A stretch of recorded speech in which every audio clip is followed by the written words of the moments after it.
Bismillahirrahmanirrahim. Assalamualaikum warahmatullahi wabarakatuh. Pada kesempatan kali ini saya akan membahas mengenai tupoksi tata usaha sekolah bagian persuratan dan pengarsipan. Nah, apa saja yang menjadi tugas pokoknya? Yang pertama yaitu menerima surat masuk. Surat ini kita bedakan menjadi dua. Yang pertama adalah surat masuk berupa surat fisik, terus yang kedua surat masuk berupa surat elektronik, biasanya berupa email ataupun surat dalam bentuk soft file PDF yang dikirimkan melalui WhatsApp. Nah, apa yang harus kita lakukan ketika kita menerima surat berupa fisik? Yang pertama adalah kita menandatangani bukti penerimaan surat, karena biasanya orang yang ditugaskan untuk mengirimkan surat kepada instansi kita itu mereka membawa buku ekspedisi atau tanda bukti, dan kita harus menandatanganinya itu sebagai bukti bahwa suratnya telah kita terima. Nah, begitu juga dengan surat masuk yang berupa surat elektronik. Ini kita harus mengkonfirmasi kalau surat elektroniknya telah kita terima atau telah kita baca. Kita balas saja kalau misalkan surat elektroniknya berupa email, kita balas melalui email bahwa suratnya telah diterima. Nah, yang kedua apa? Yang kedua yaitu membuat dan mengisi kartu disposisi.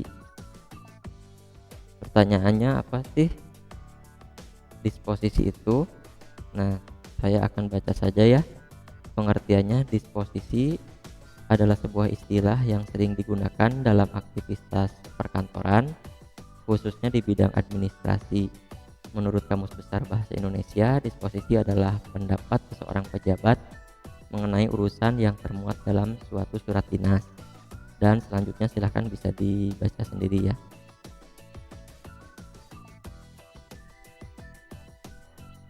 Nah, ini adalah alur pencatatan surat pada disposisi. Yang pertama, alurnya tadi ketika kita telah menerima surat dan menandatangani berkas penerimaan surat.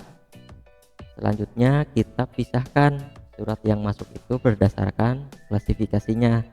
Nah, apa saja klasifikasi surat itu?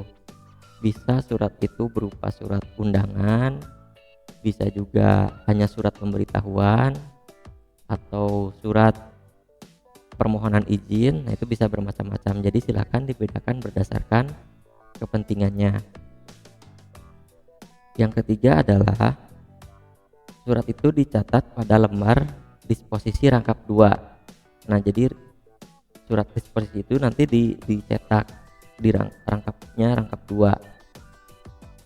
Nah, setelah surat itu kita beri kartu disposisi, selanjutnya kita serahkan kepada pimpinan kita, bisa kepada kepala TU maupun langsung ke kepala sekolah.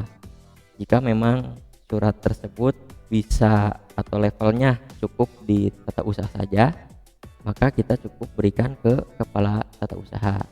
Tapi kalau misalkan surat itu memang perlu ditindaklanjuti atau melalui tingkat yang lebih atas, maka kita berikan surat tersebut ke kepala sekolah.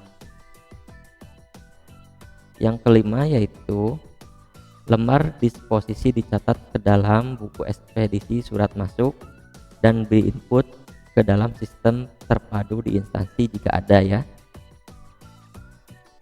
Yang keenam, surat yang telah diberikan lembar disposisi itu didistribusikan kepada bagian-bagian yang sesuai dengan surat.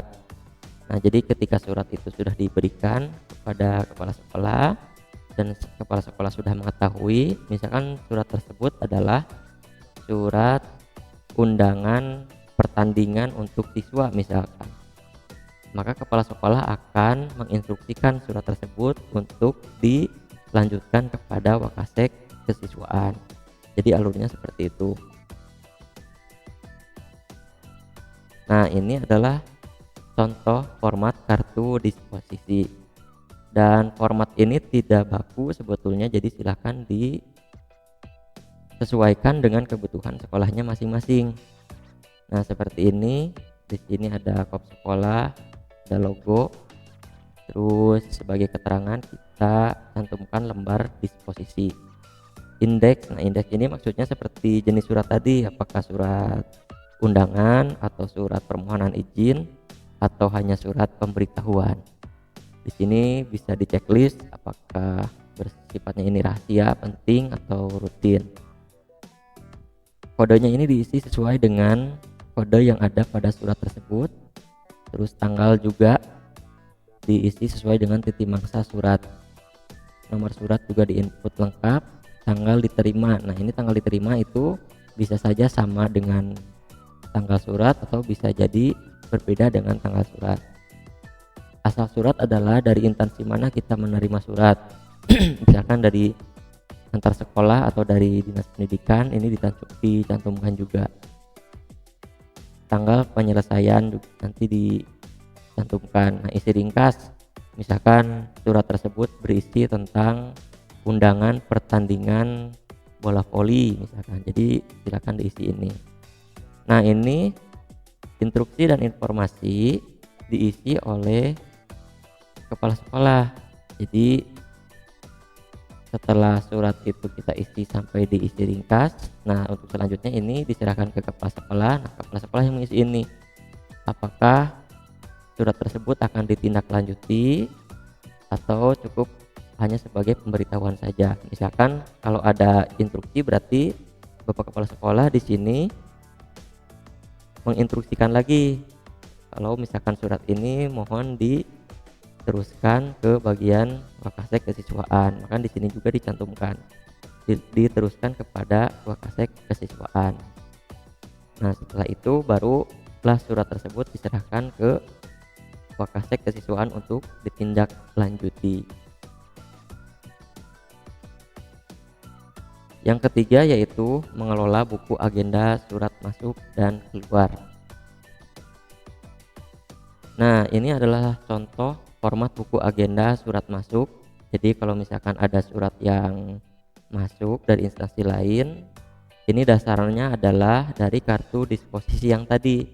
Tanggal diterimanya tanggal berapa, terus nomor surat dan tanggalnya dicantumkan juga, supaya ini merupakan rekapitulasi dari kartu disposisi yang telah kita buat. Jadi ada rinciannya sehingga kita dapat mengetahui untuk bulan ini ada berapa surat yang masuk. Nah, setelah surat masuk, kita juga mengelola yaitu buku agenda surat keluar. Nah, ini contohnya ya. Tanggal suratnya tanggal berapa, nomor surat isi, dan ini merupakan kode surat 421.5 untuk SMK. Terus ini 001 merupakan nomor urut biasa garis miring, ini singkatan instansi ya, dan garis miring lagi tahun. Isi suratnya apa, ditujukan kepada siapa. Terus di sini juga dilampirkan catatan. Nah, agar surat ini dapat dikelola dengan baik dan menghindari dari adanya pembuatan surat palsu. Yang keempat sebagai tupoksi tata usaha sekolah bagian persuratan yaitu mengonsep dan membalas surat yang memerlukan balasan.